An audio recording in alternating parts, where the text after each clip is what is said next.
Non, le genre de politicien qui regarde il est dans quelle ville pour dire OK, oui, go équipe locale. Moi je suis à Montréal tout le long et partout et tout le monde le sait. Quand j'ai rencontré le maire de Toronto, j'avais entendu qu'il était là pour me surprendre avec des bas des Maple Leafs, puis j'étais là pour me défendre avec des bas du Canadien. Donc, c'est même à Toronto, il faut le faire. Écoutez, quel plaisir d'être ici avec vous tous aujourd'hui. Pour moi, ces assemblées citoyennes sont une des choses les plus importantes que j'ai l'occasion de faire dans ma job de premier ministre. Parce que c'est très facile et je vois beaucoup de politiciens de différents niveaux ici aujourd'hui. C'est très facile la job de leader, de politicien, de dirigeant, c'est extrêmement occupé. Il y a beaucoup de choses qui tombent sur nos bureaux. C'est très, très facile d'être complètement engobé par la job qu'on fait quand on est dans notre bureau en train de travailler pour les gens. Mais c'est tellement plus important de passer du temps à aller voir les gens, à rencontrer les gens, de leur poser des questions, mais surtout de les écouter. Parce que si on veut bien servir une communauté, il faut être proche de cette communauté. Il faut comprendre les peurs, les inquiétudes, mais aussi les espoirs et les rêves. Et pour ça, malheureusement, on a eu une couple d'années extrêmement difficiles où les gens ont été déconnectés pas mal à cause de la pandémie.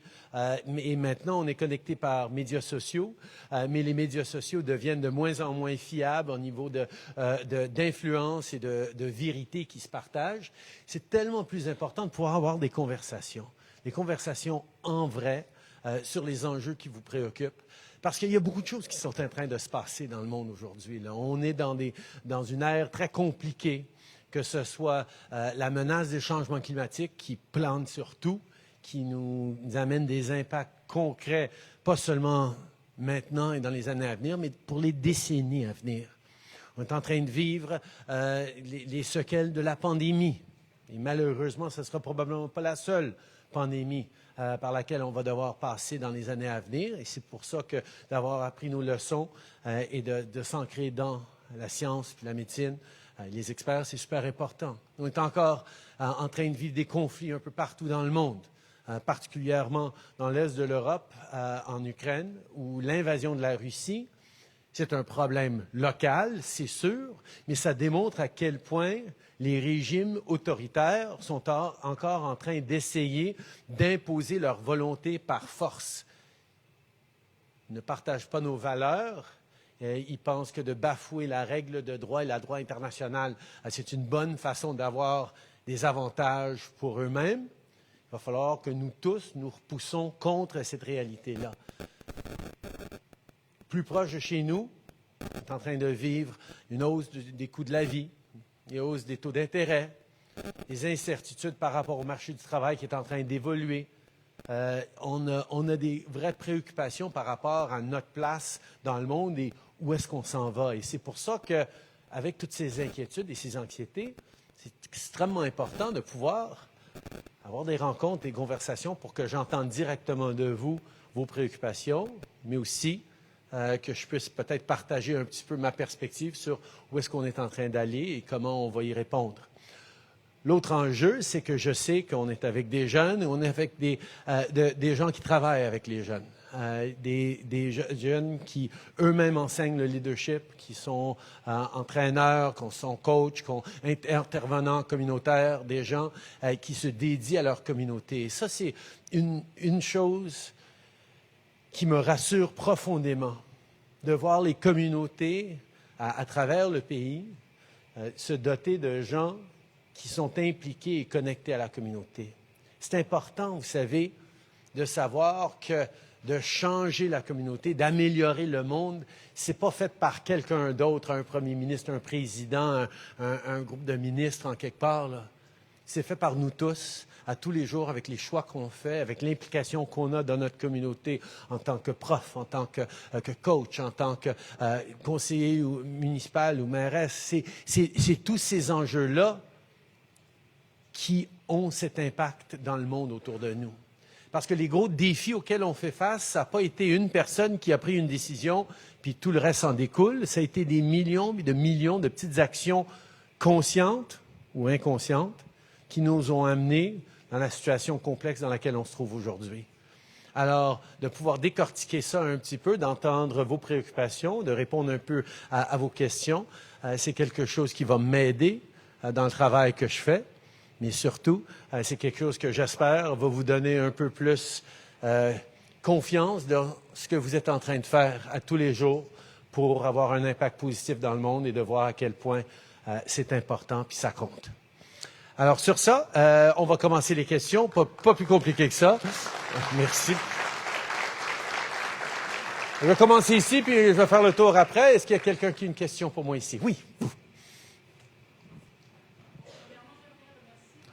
Vous vous appelez comment? Catherine. Oui. Donc, j'aimerais remercier Paul et le Centre La Saline pour l'opportunité et vous-même, Monsieur le Premier ministre, et votre équipe pour être avec nous aujourd'hui. Je suis directrice adjointe au Centre de soutien à la clientèle d'IRCC, donc je peux vous appeler Boss.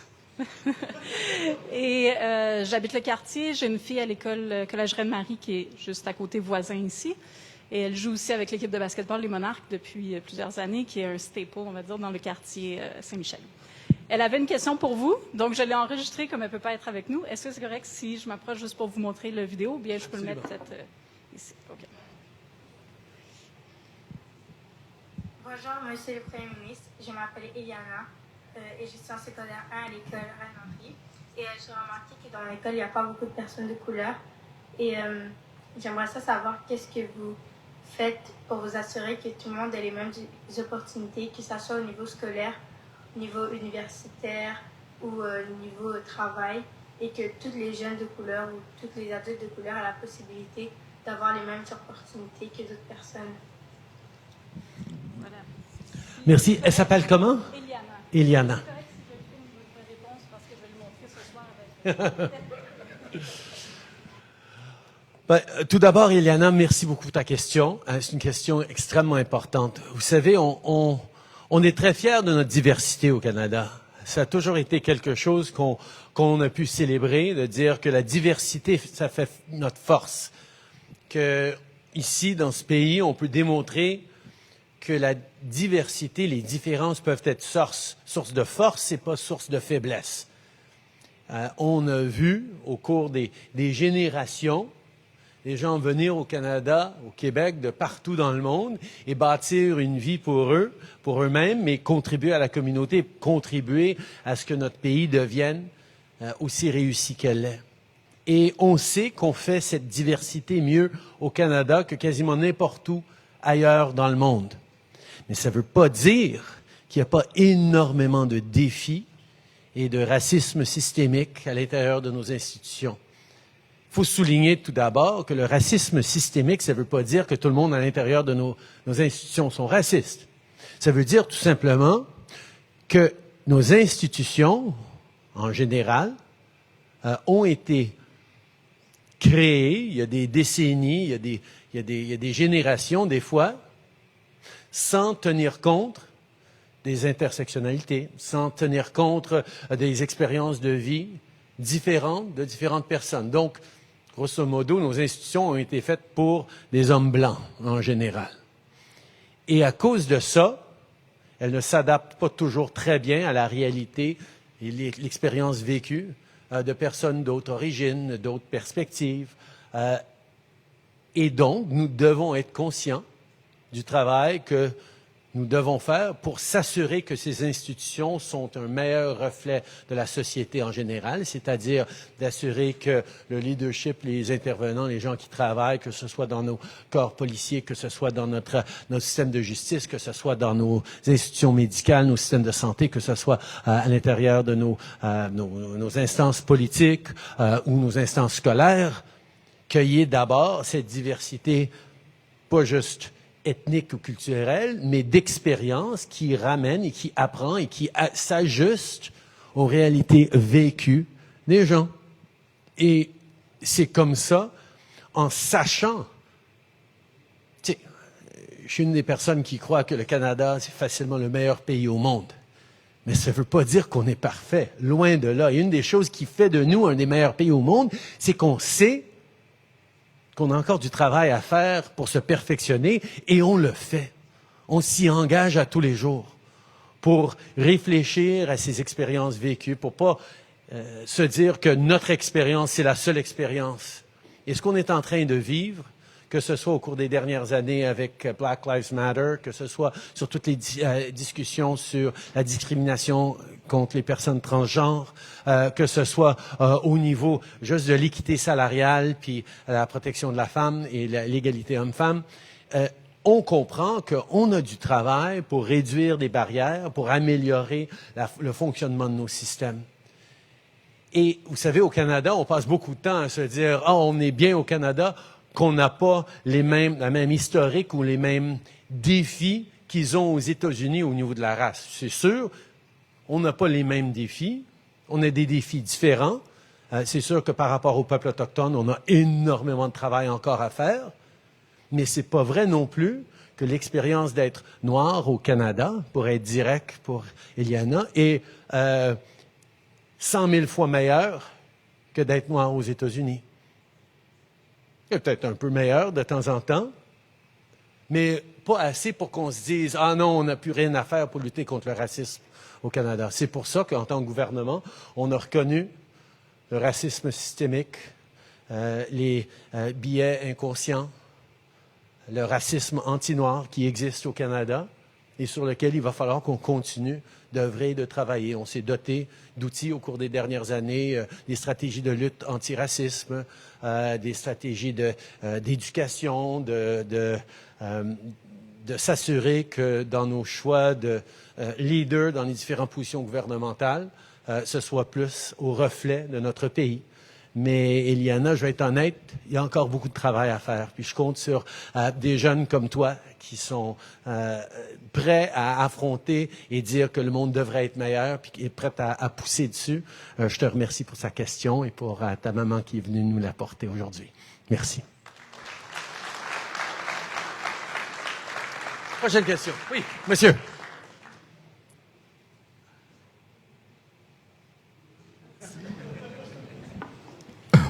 Bonjour tout le monde. Merci au Centre Lassalien de faciliter cette discussion avec le Premier ministre. Monsieur le Premier ministre, je vous apprends rien en vous disant que... Vous vous appelez comment, pardon? Wismin Oster. Je vous apprends rien quand je vous dis que Saint-Michel, c'est le quartier diversifié par excellence. Et il se trouve que dans ce quartier diversifié, il y a une forte communauté haïtienne. Et cette communauté-là vit un stress en lien avec la situation présente en Haïti. On sait que le Canada fait beaucoup d'efforts pour amener une solution ou un élément de solution. Entre autres, il y a eu des sanctions contre certaines personnes. Un avion qui a eu à patrouiller le ciel haïtien pour cartographier tout le pays. Et maintenant, si je ne m'abuse, 2 bateaux dans les eaux territoriales. Donc c'est beaucoup d'efforts quand même. Mais concrètement, qu'est-ce que vous avez à dire à cette communauté qui présentement vit un gros stress par rapport à ce qui se passe à la maison? Non, merci beaucoup pour la question, Wismi. C'est un enjeu qui me préoccupe énormément, et pas juste parce que je suis fier député de Papineau avec également une grande communauté haïtienne dans le quartier est de mon comté. Ça fait 30 ans que le Canada s'est engagé de différentes façons en Haïti.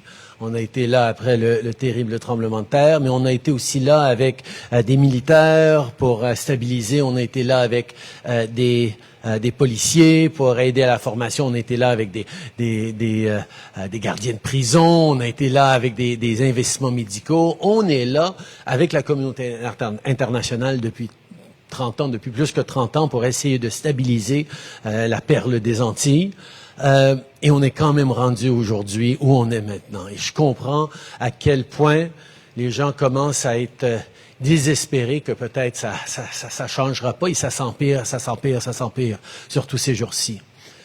Je pense que la clé des choses, c'est de comprendre tout d'abord une des racines du problème. il y a une dizaine de familles élites en Haïti qui contrôlent tout.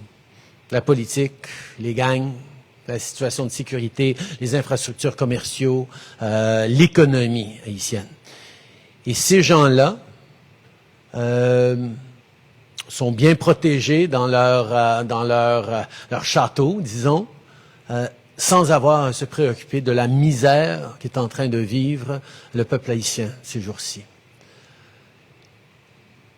Et l'influence de ces familles-là dans la vie politique d'Haïti, les débats politiques et le manque d'investissement réel et de structures réelles pour les institutions haïtiennes qui desservent le peuple haïtien, fait que si on ne crée pas une stabilité qui vient de l'interne, une stabilité externe, coloniale, néocoloniale, ne pourra jamais y arriver. Alors, nous, on a pris deux approches en tant que Canada. Il y a beaucoup de différents pays qui sont impliqués, mais le Canada a un rôle à jouer important. Et j'étais d'ailleurs aux Caraïbes pour rencontrer des leaders du CARICOM il y a quelques semaines pour encourager des partenaires régionaux de faire leur partie aussi, parce que ça peut pas juste être des pays comme le Canada, les États-Unis, la France à intervenir, ça devrait être des voisins aussi. Mais intervenir comment? Tout d'abord, il faut démontrer à la classe politique et aux élites économiques que ça marche plus comment ils le font. Et pour ça, les sanctions qu'on a amenées, le Canada est rendu à 17 sanctions, les États-Unis ont commencé à faire plus de sanctions, on a besoin qu'ils en fassent beaucoup plus. On a besoin que l'Europe, que la France en fasse plus, on a besoin que des pays autour en fassent aussi pour que cette élite commence à comprendre qu'ils ne peuvent pas se cacher ou cacher leur argent ou leur propriété ailleurs. Ils ont une responsabilité de créer un peu de stabilité en Haïti. On va travailler avec les organismes politiques pour essayer de créer une certaine stabilité. Parce que la façon que ça fasse, c'est quelqu'un gagne à la présidence ou devient au gouvernement en Haïti, tous les autres sont contre. Jusqu'à ce que ça change, puis là, il y a quelqu'un d'autre, puis tout le monde... Il n'y a jamais un consensus, il n'y a jamais une stabilité de gens qui se disent, OK, pour le bien du pays, travaillons ensemble, puis on figurera après, une fois qu'il y a un peu de stabilité. Parce que les gens... De voter quand tu as peur de quitter ta maison, de voter quand il y a des gangs armés dans la rue, de voter quand... C'est pas un vrai vote démocratique à ce niveau-là. Alors, il faut reprendre la stabilité. Pour moi, la meilleure façon de refaire une stabilité pour Haïti, c'est d'abord de sanctionner les élites pour leur dire qu'ils ne peuvent plus financer les gangs, ils ne peuvent plus financer de l'instabilité politique. Et deux, faut qu'on s'assure que la police nationale haïtienne ait le pouvoir de faire leur travail. L'équipement, la formation, l'argent pour pouvoir payer leurs membres, pour créer une institution plus solide. On a vu pendant l'automne que ça allait un petit peu mieux avec la police qui prenait plus de place. Depuis Noël, ça a dégringolé un petit peu. Nous, on va être là pour essayer d'appuyer la police haïtienne. Mais ça peut pas être le Canada qui va venir sauver Haïti, pas plus que les États-Unis, pas plus que personne d'autre. Il faut qu'on crée des conditions pour que les Haïtiens, qui sont extraordinaires, puissent se sauver, puissent se remettre sur la bonne voie. Puis ce sera pas facile, puis il n'y a pas de solution miracle, mais avec de l'aide soutenue, avec des conséquences pour ceux qui causent tant de dégâts, pas juste les leaders de gang, là, mais les élites. C'est ça qui va nous amener dans la bonne direction. Ce ne serait pas pour demain, mais le Canada va être là parce que elle nous tient beaucoup, cette terre des Antilles. Merci, Wilmy. Wilmy.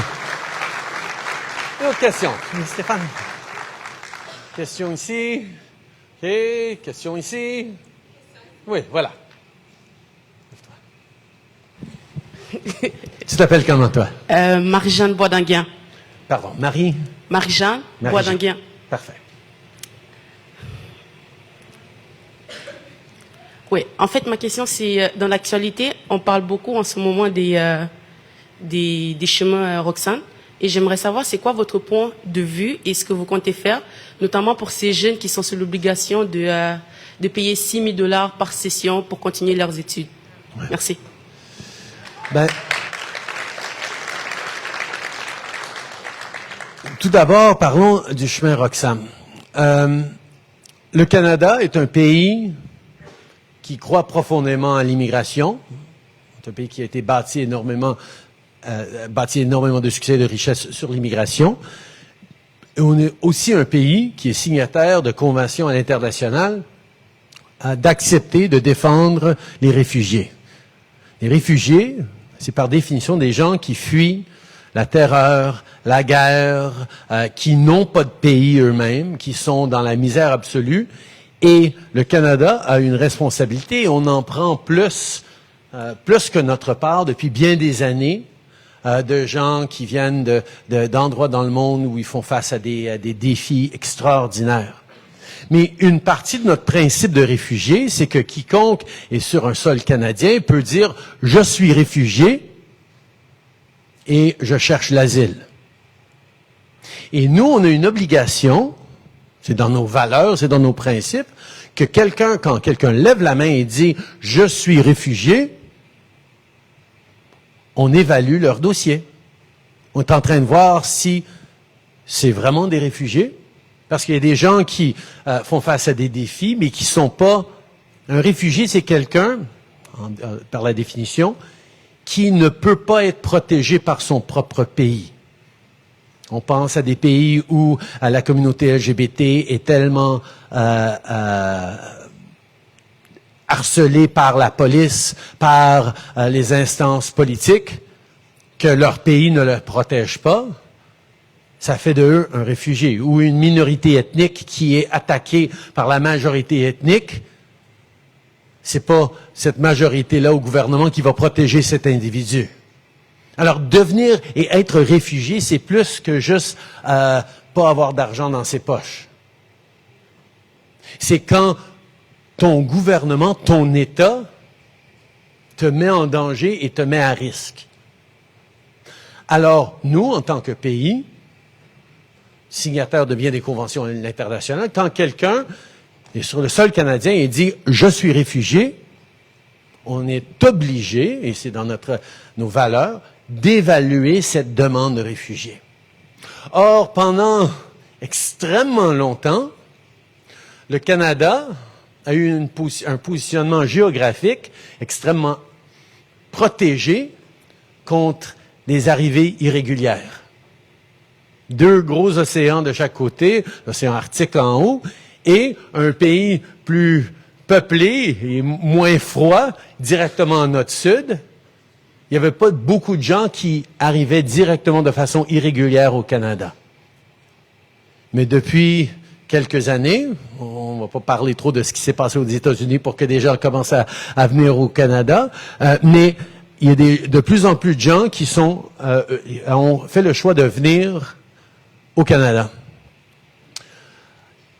En tant que pays respectueux de valeurs, d'immigration, on a une responsabilité de s'occuper de ces gens-là pendant qu'on fait leur processus de demande de réfugiés, qu'on fait l'évaluation pour déterminer si c'est vraiment des réfugiés, s'ils atteignent le critère. Parce que une des choses qui est importante pour notre pays, une des raisons pour laquelle le Canada demeure, et les Canadiens demeurent positifs et encourageants au niveau de l'immigration et de la diversité, c'est parce qu'ils savent qu'on a un système de règles, un système objectif, un système d'immigration qui fonctionne, sur lesquels les gens peuvent avoir confiance. Donc, il faut continuer de démontrer cette confiance dans le système d'immigration. Mais les Canadiens, et particulièrement ces jours-ci les Québécois, se démontrent extrêmement généreux par rapport à ces gens qui passent le chemin Roxham. 95% des arrivées irréguliers au Canada, ça se fait ici au Québec. Et le gouvernement du Québec, les communautés sur la rive sud, ici à Montréal, mais un peu partout, accueillent de plus en plus de jeunes, de familles qui ont passé de façon irrégulière et on a une responsabilité de s'occuper d'eux. Alors, le gouvernement fédéral, pour qui les frontières est une responsabilité, on est en train d'envoyer des appuis, des ressources et de l'aide au gouvernement du Québec qui s'occupe de ces gens-là, mais je comprends que c'est une situation extrêmement difficile pour les familles qui traversent, mais aussi pour tous les organismes qui essayent de conjuguer avec ces arrivées. En 2015, quand je suis rentré au pouvoir, on acceptait peut-être 20 000 réfugiés par année. On est plus proche de 90 000 réfugiés par année au Canada. Et en plus de ça, on est en train d'augmenter nos seuils d'immigration. On est rendu à plus de 400 000 immigrants réguliers de résidents permanents qu'on accepte par année. Alors, d'accepter plus d'immigrants, on espère que ça va faire baisser un petit peu la pression d'être réfugié, mais c'est deux directions, deux chemins de travail différentes. On a des ressources différentes pour mettre dans chaque paramètre. Mais par rapport à ces 6 000 $ d'études, est-ce que tu peux m'expliquer ça un petit peu? On peut ramener le micro à Marie-Jeanne. Ouais, c'est parce que pour aller au cégep, pour pouvoir continuer leurs études, on les demande de payer une somme de 6 000 $ par session. Des réfugiés? Oui. Des demandeurs d'asile. Des demandeurs d'asile. Oui. Des demandeurs d'asile. Ça, c'est une décision du gouvernement du Québec. On sait que l'éducation, il y a énormément de pression sur notre système d'éducation. Les demandeurs d'asile, sous le gouvernement conservateur, on avait vu que le premier ministre précédent avait enlevé les soins de santé. On les a rétablis pour les demandeurs d'asile parce que la santé, c'est important pour tout le monde. Mais je n'étais pas au courant du cégep, alors je vais faire des suivis là-dessus. Mais il me semble que... Pardon? Secondaire aussi? Dès que tu as 18 ans. Bon, OK, c'est pas pour les enfants. Mais, OK, ça, je vais pas trop m'avancer dans les décisions du gouvernement provincial qui gère les cégeps. Et quand rendu à l'âge de majorité à 18 ans, c'est possible que les gens doivent payer. Mais je sais que c'est quelque chose à regarder. On met énormément de pression sur le système. Et c'est important aussi de s'assurer que tout le monde ait le sentiment d'être bien accueilli, d'être bien protégé. Écoute, je ne veux pas me prononcer directement là-dessus parce que c'est un enjeu provincial, mais le gouvernement fédéral a sa part à jouer. On sait que les écoles, il y a énormément de pression sur des écoles. Je sais que des centres communautaires commencent à rassembler plus en plus d'organismes parce qu'il y a des écoles qui sont en train de rouvrir après bien des années d'écoles qui fermaient dans différents quartiers, ce qui est une bonne chose. Par rapport au coût, ce serait quelque chose à regarder. Alors, je te remercie de me souligner ça et je vais voir s'il y a une intersection fédérale sur laquelle on peut se pencher. Mais certainement, des gens qui sont ici devraient avoir accès à une éducation. Merci. Une autre question? Oui. Micro. J'ai dit que je faisais le tour par ici, on fait le tour par ici. Alors, j'ai madame ici. Oui, je sais. On va revenir. Je comprends, mais je prends les questions que les gens me posent. C'était madame, juste là. Mademoiselle, pardon. Moi, je m'appelle Dati et je voulais juste dire que le Québec, le Canada tout entier fait face à une grande crise de logement. Des centaines et des centaines de familles se retrouvent sans maison, à la rue, avec un job qui réussit à peine à couvrir leur coût de la vie. Comment comptez-vous, en tant que Premier ministre, aider à ce problème et comment comptez-vous trouver un moyen de rendre les logements abordables pour la majorité des citoyens sans les moyens nécessaires? Alors, la crise de logement est une crise sur laquelle on travaille depuis bien des années, mais ça continue d'être extrêmement difficile à contrer parce que pendant bien des années, on n'a pas construit assez de logements, on n'a pas construit assez de logements abordables. On est dans un moment maintenant où il faut absolument en faire plus. En tant que gouvernement fédéral, il y a 5 ans, on a mis sur pied la stratégie nationale de logement. Pour la première fois depuis 10-15 ans, un gouvernement fédéral se réimpliquait dans la construction de logements parce qu'on voyait que c'était un enjeu qu'on pouvait pas juste laisser aux provinces, laisser aux villes. fallait que le gouvernement fédéral en fasse partie.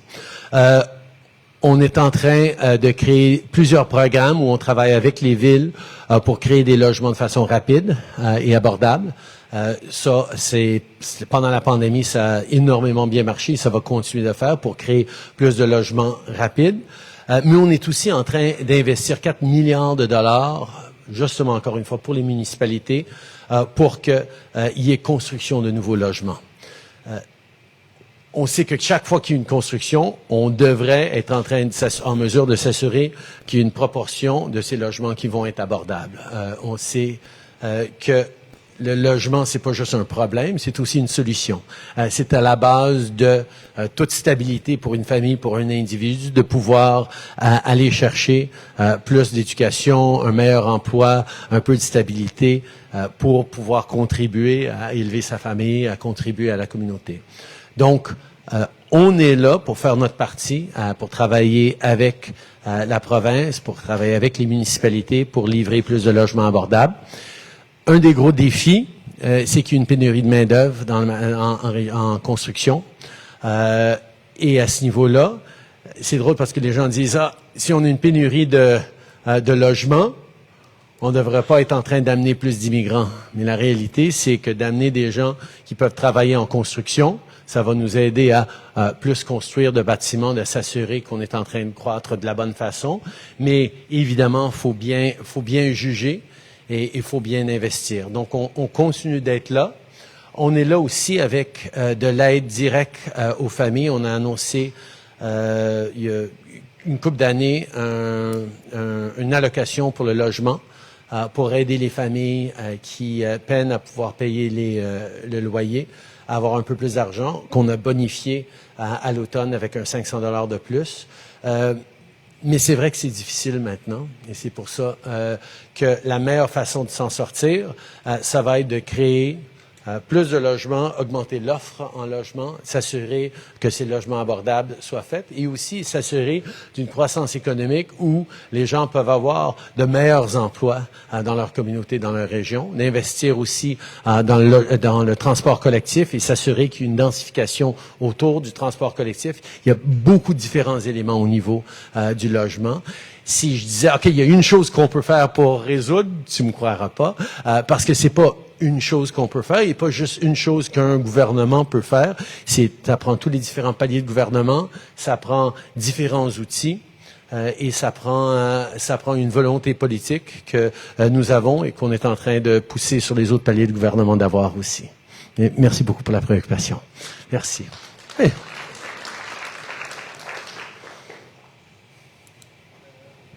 Bonjour tout le monde. J'aimerais tout d'abord remercier... Tu t'appelles comment? Azouz Abdellah, je suis intervenant au Forum Jeunesse Saint-Michel. Donc j'aimerais d'abord vous remercier d'être là aujourd'hui, vous le Premier ministre, et aussi le Centre Lassalien et Paul Evra, pour ce qu'il fait avec son équipe. Donc moi, ma question aujourd'hui, c'est pour le milieu communautaire.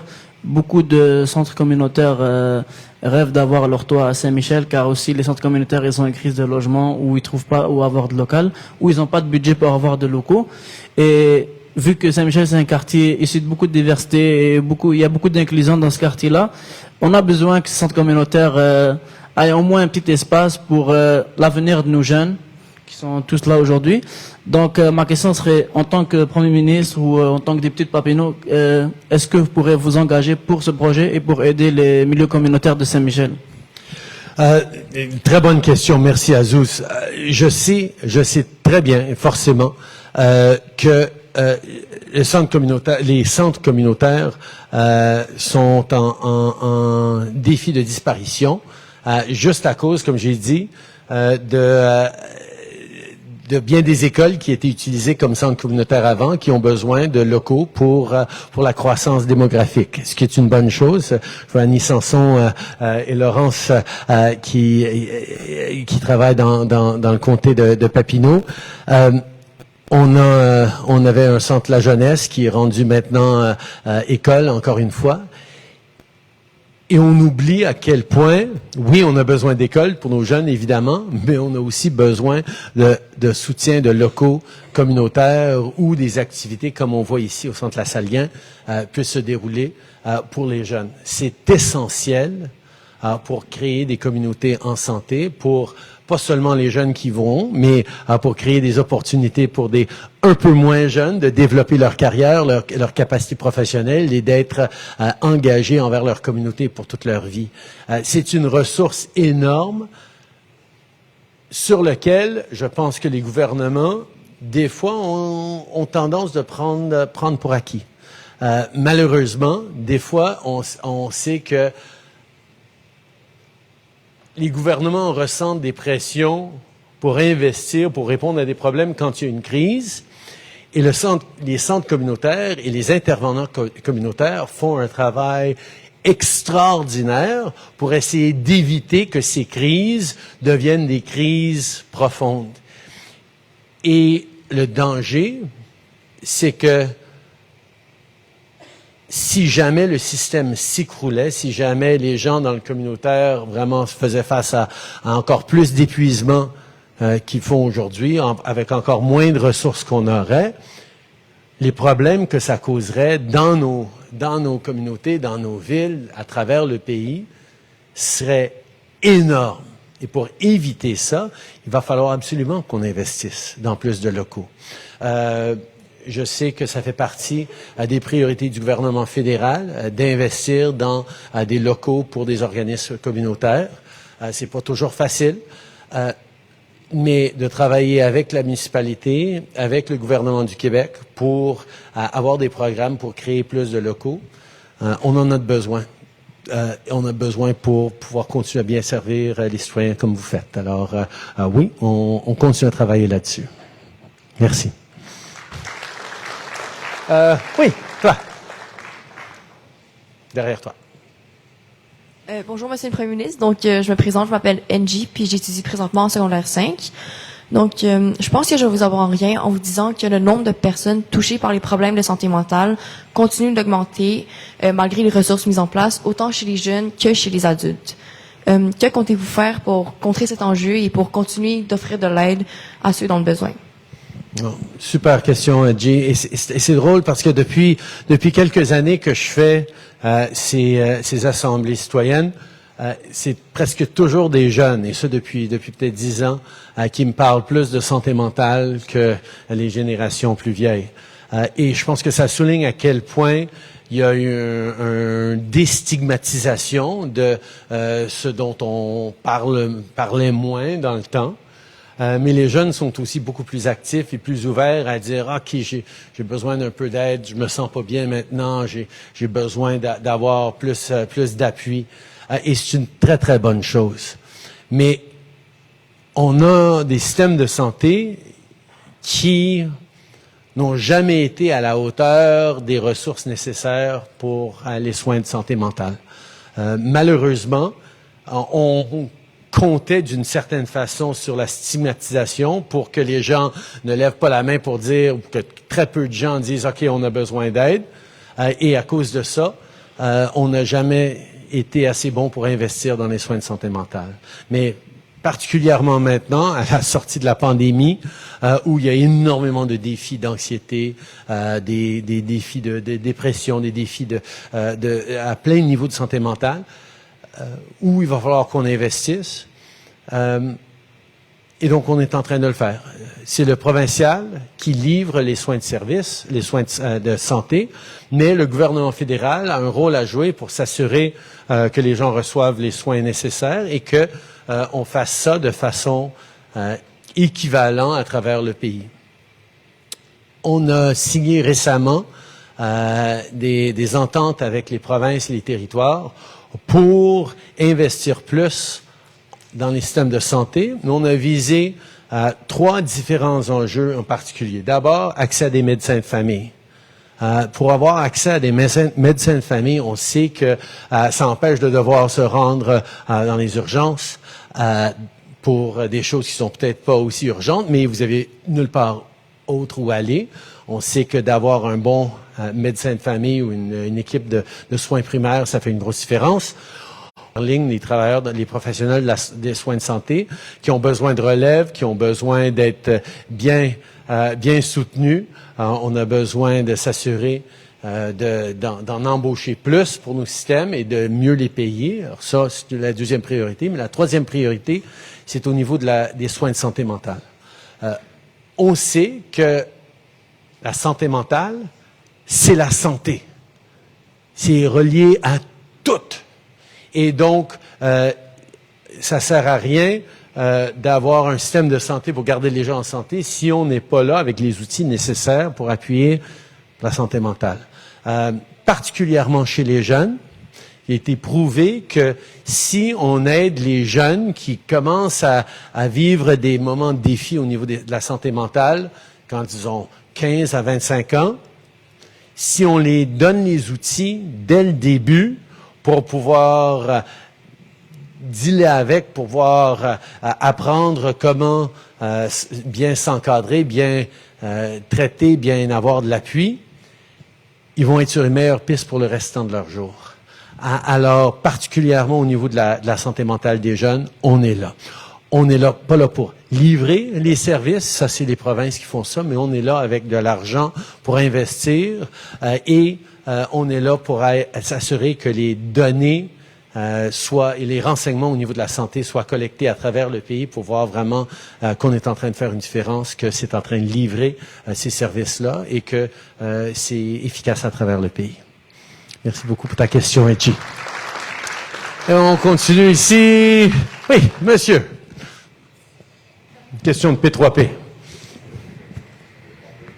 que vous m'entendez? Ah oui, parfait.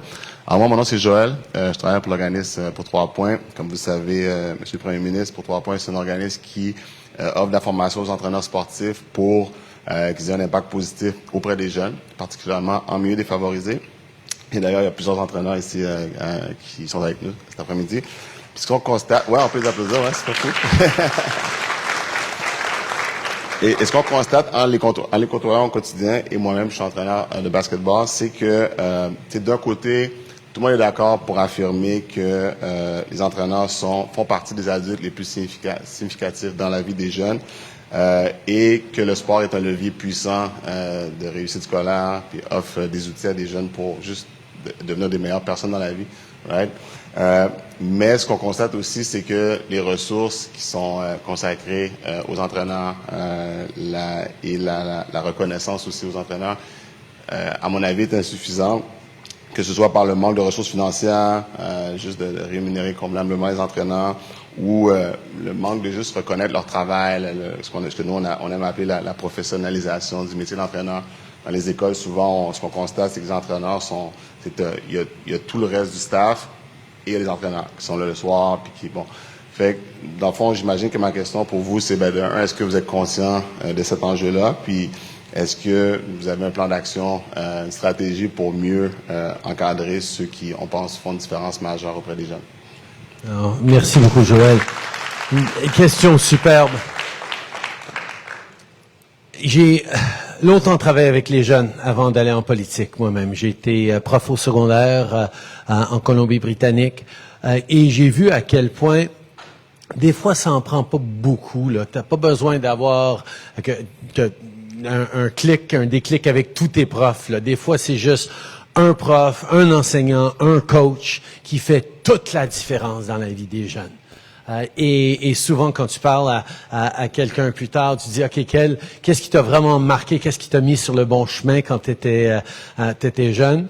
Ah, c'est mon coach, c'est un prof de sciences, c'est un prof de musique, c'est quelqu'un qui a eu cet impact-là. Puis tous les autres, OK, whatever, mais celui-là, il a eu cet impact-là.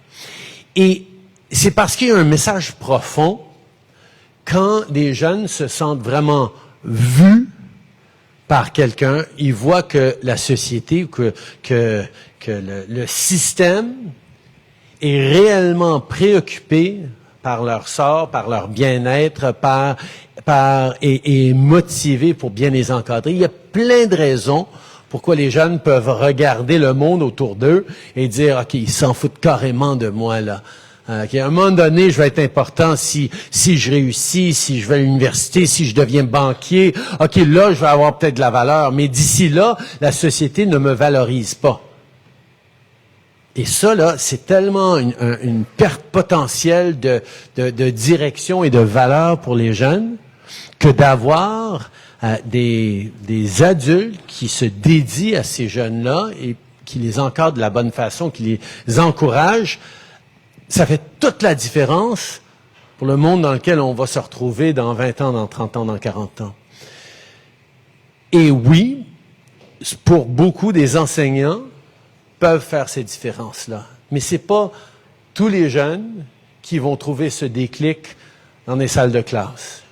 Et c'est pour ça que des programmes d'art et de musique, des programmes de sport et d'activités parascolaires sont tellement importants pour des jeunes de pouvoir trouver leur place et leur voie aussi. De s'assurer qu'on n'est pas en train juste d'encourager la réussite de certains types d'élèves qui sont bons à l'école, mais qu'il y ait des apprentissages de leurs valeurs, de leur contribution, de leur créativité, de leur épanouissement, de leur capacité en tant que jeunes adultes. Et c'est pour ça que des coachs, des entraîneurs sont si importants. Or, j'ai vu quand j'étais en enseignement, quand il y a des budgets plus restreints, quand il y a des moments de difficulté, les premières choses qui sont coupées, c'est pas des cours de maths ou de sciences, là. C'est des programmes d'éducation physique, c'est des programmes parascolaires, c'est des programmes de musique, de danse, d'art plastique. Et en tant que société, on est en train de perdre trop de nos jeunes à cause de ça.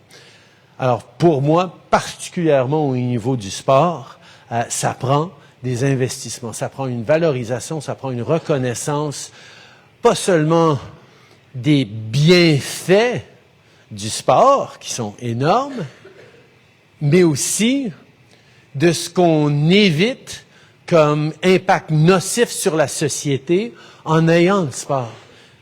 On voit que le sport, particulièrement P3P, et la première fois que j'ai rencontré Fabrice Ville, c'était il y a plusieurs années, puis on a parlé de l'impact, puis j'aurais bien aimé le voir aujourd'hui, puis je pense à lui, mais de voir à quel point on peut utiliser l'investissement dans le sport et l'engagement dans le sport pour les jeunes, de les mettre sur la bonne voie. Pas parce qu'ils vont devenir des joueurs de la NBA, mais parce qu'ils vont pouvoir se sentir valorisés comme citoyens et avoir quelque chose à apporter dans le jeu d'équipe, dans la communauté, dans tout ce qui vient avec. Alors, je suis un grand défenseur des investissements en sport. Au niveau du fédéral, nous, on fait beaucoup de programmes de formation de haut niveau. On a les athlètes olympiques, tout ça qu'on investit directement. Mais je sais qu'on a un rôle à jouer au niveau du fédéral pour mettre le ton, pour aider avec le professionnalisme des coachs et des entraîneurs. On fait aussi, on est en train de vivre un moment qui doit être très difficile pour tous les coachs, où on est en train d'entendre tellement de mauvaises nouvelles sur les abus dans le sport que ça souligne à quel point on devrait être en train de mieux vous encadrer pour que des parents soient pas être en train de dire, OK, est-ce qu'on a un bon ou est-ce qu'on a un moins bon, là? Juste de savoir que tous les coachs sont bons parce qu'il y a une formation professionnelle, il y a un encadrement, il y a une valorisation de votre travail aussi, ce qui amène d'être bien payé pour ça, d'avoir une solidité dans ce que vous faites pour pouvoir avoir votre famille, avoir vos contributions à la communauté. Oui, il y a du travail à faire là-dessus. Mais c'est un travail qu'on doit faire entre différents paliers de gouvernement, mais je suis quelqu'un qui croit profondément à la valorisation et l'autonomisation de nos jeunes. Et pour beaucoup de jeunes, compris mon fils aîné, ça passe par le basketball. Là. C'est le basket puis les sneakers là. Il m'a acheté des dunks pour Noël là. C'est sa grande passion. Je dis c'est pas l'école pour tout le monde. Des fois c'est d'autres, mais d'avoir des bons coachs, d'avoir un bon encadrement, c'est essentiel pour les jeunes. Et c'est pas. Merci. Oui.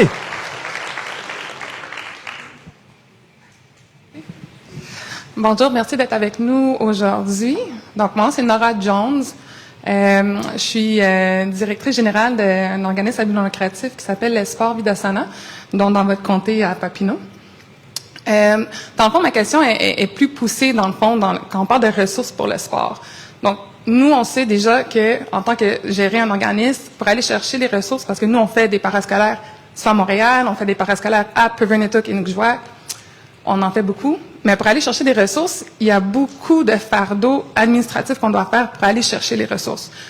Une fois les ressources sont prises par certains organismes, le fardeau est beaucoup allégé et donc eux, ils sont redonnés à chaque année sans avoir à faire de preuves ou d'évaluation de certains organismes qui prouvent que, bon, ils ont fait le réel travail.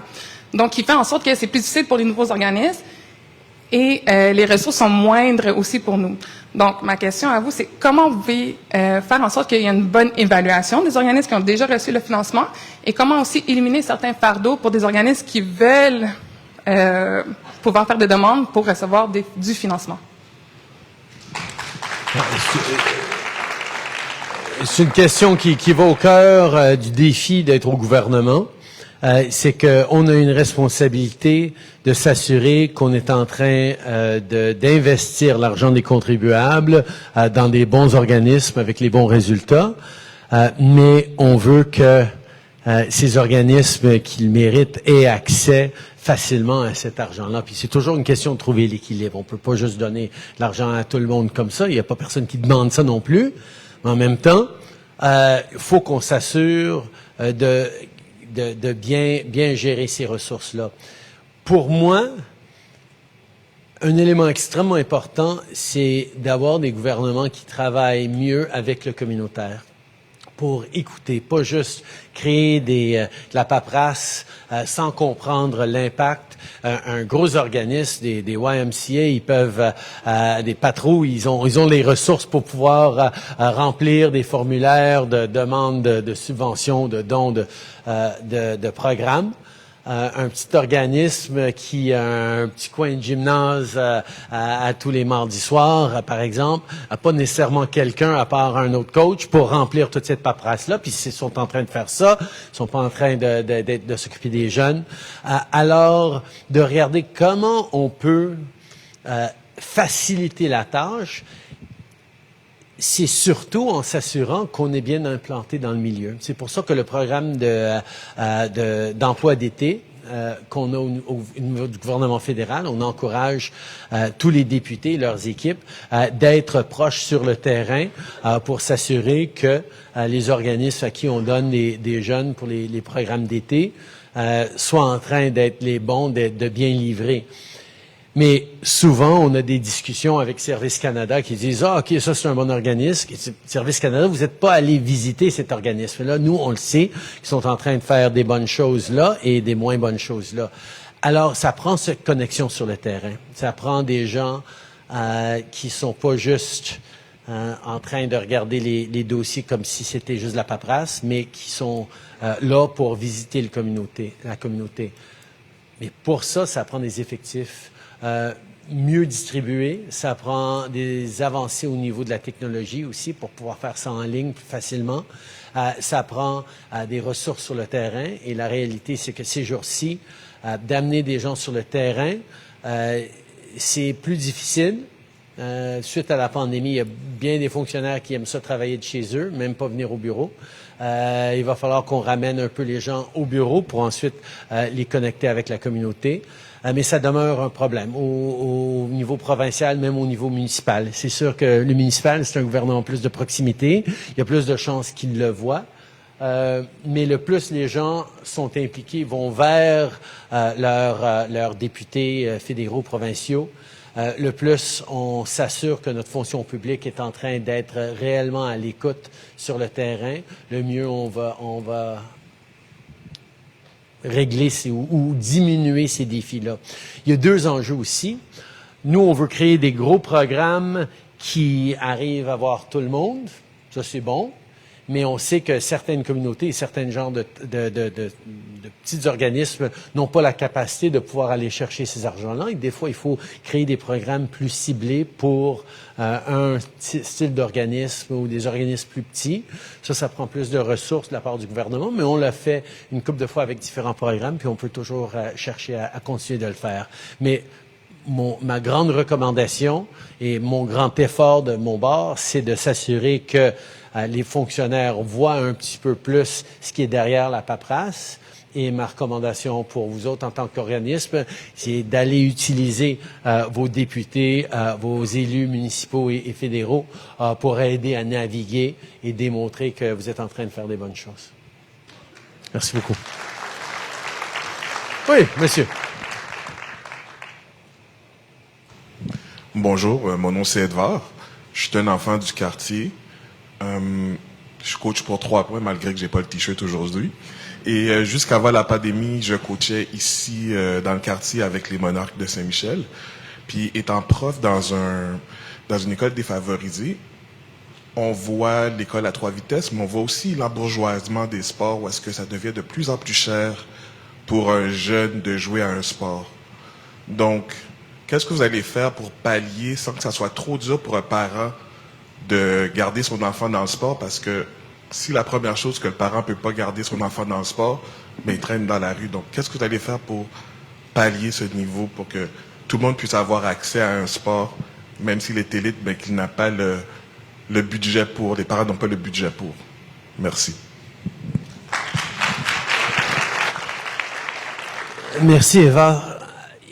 Il y a beaucoup de ces questions qui se tournent autour du même enjeu, et c'est un enjeu extrêmement réel. Comment est-ce que le gouvernement peut amener plus de ressources sur le terrain pour ceux qui en ont vraiment besoin?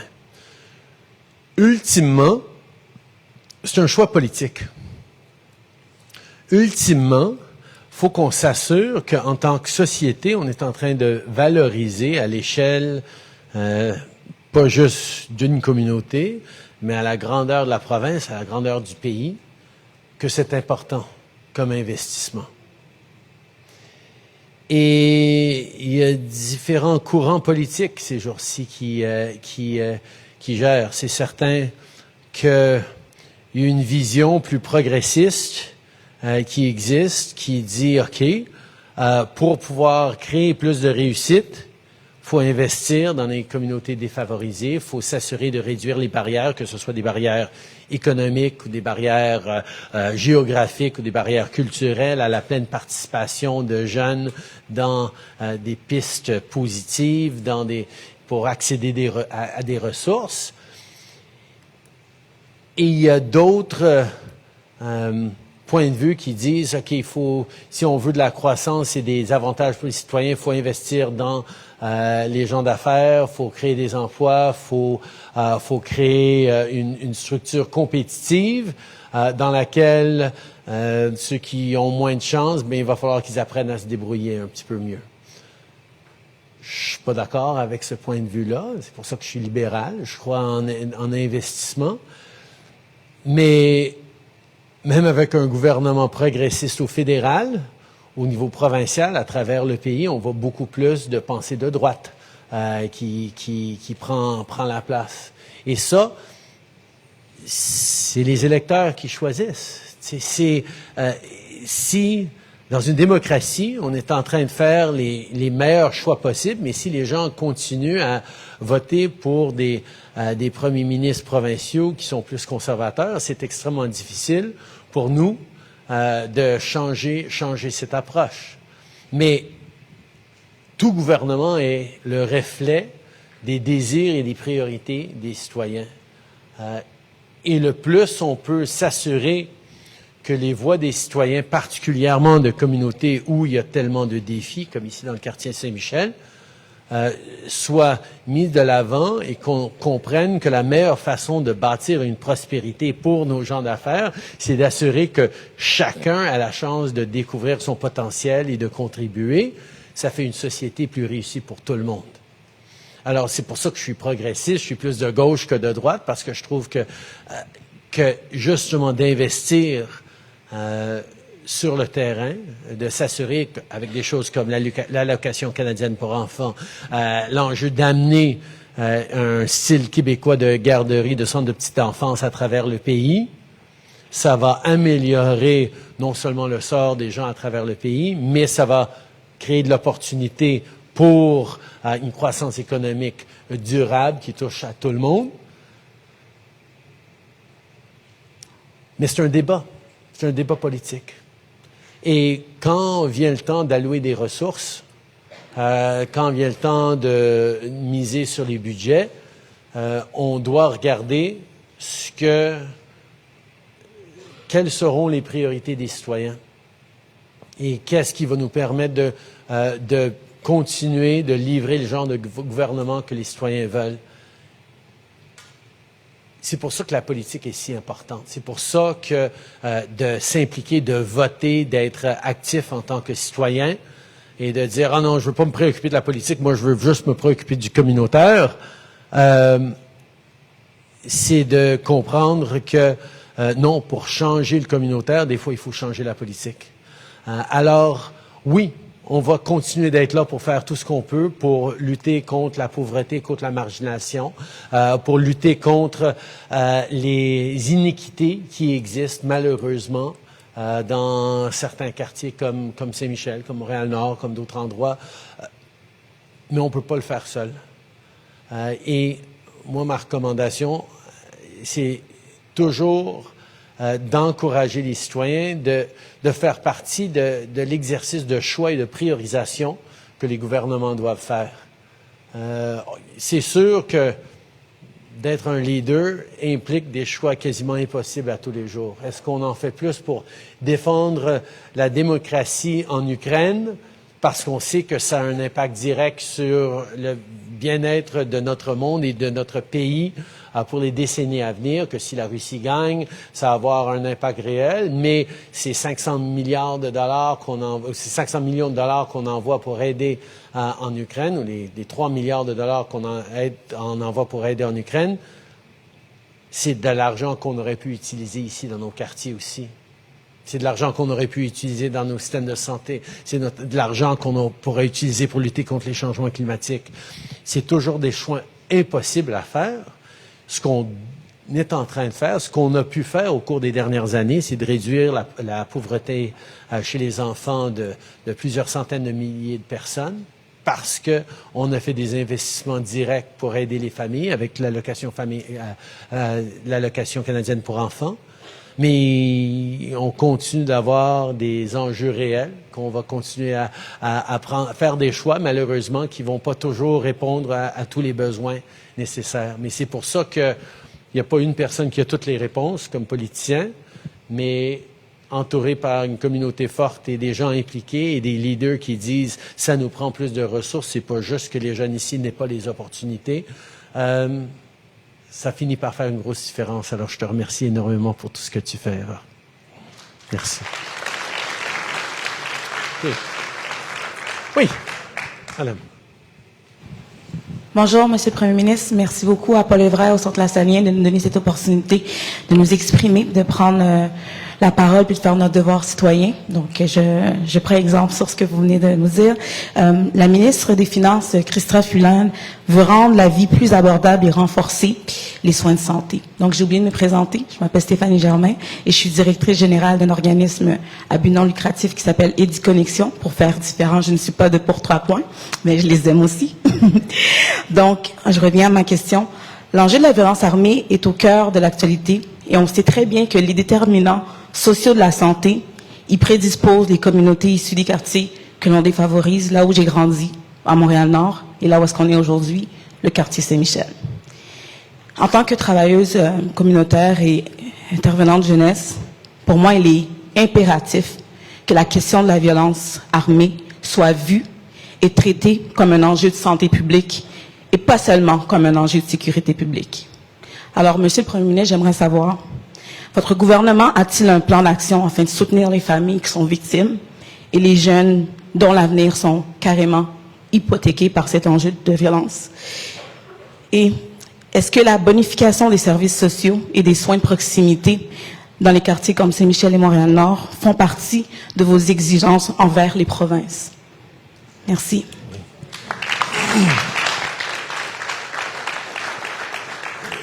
C'est évidemment une très bonne question, Stéphanie. On a vu au cours des derniers mois à quel point la violence armée a fait des ravages dans les communautés, a heurté des familles, a causé des dégâts épouvantables dans les vies des jeunes, dans la vie communautaire. C'est pour ça que nous devons tous, à tous les différents paliers de gouvernement, travailler ensemble pour répondre à ces défis-là. Tout d'abord, comme vous savez probablement, en tant que gouvernement, on a poser plus de gestes au cours des 7 dernières années que n'importe quel gouvernement dans le passé. Un gel complet sur le marché des armes de poing. On a rendu illégal les armes de style assaut. On est en train d'amener beaucoup plus de ressources communautaires pour lutter contre la violence dans les rues, dans les quartiers, des investissements dans des programmes de police communautaire, des investissements dans des programmes de sport, des programmes d'alternatives aux gangs de rue. Mais évidemment, pour plus de services, des services de proximité, ça c'est beaucoup plus, comme vous avez souligné, provincial. Le gouvernement fédéral n'est pas le boss des gouvernements provinciaux. On est partenaire. Et la Constitution dit que les services sociaux, comme l'éducation, les soins communautaires, les soins de santé, c'est la responsabilité pour livrer des provinces.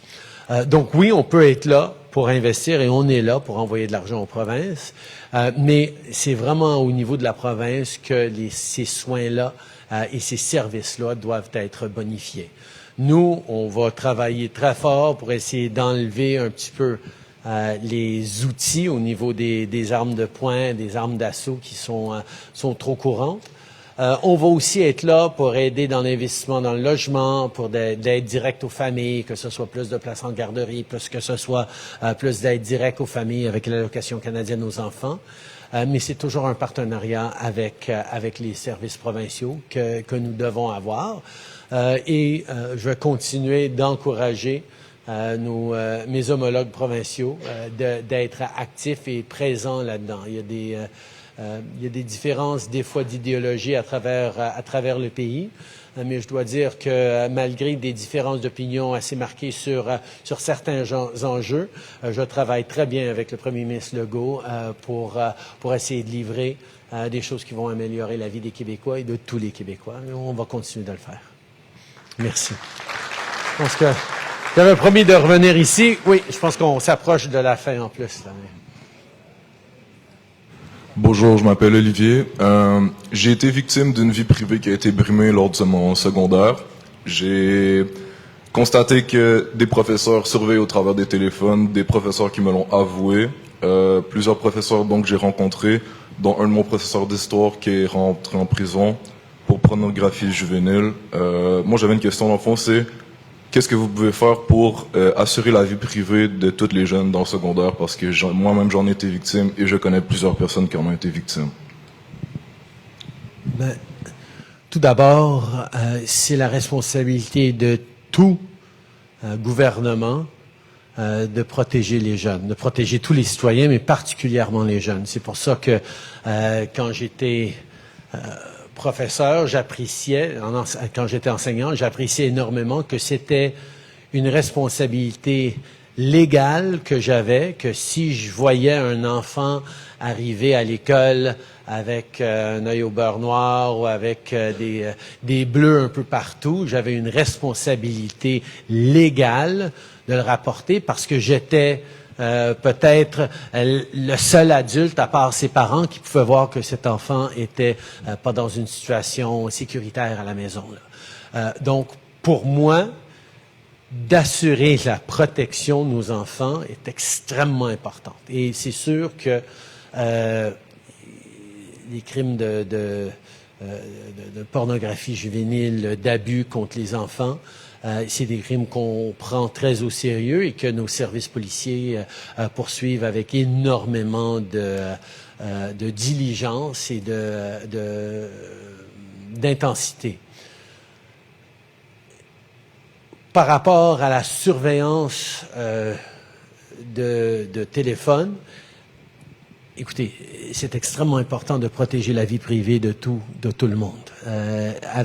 Dans une ère de plus en plus numérique, digitale, on est de plus en plus vulnérable en ligne, à être exploitées, à être détournées, à être mésinformées, désinformées. Et donc de protéger les informations et l'intégrité, particulièrement de nos jeunes utilisateurs de réseaux sociaux et d'appareils intelligents, c'est extrêmement important.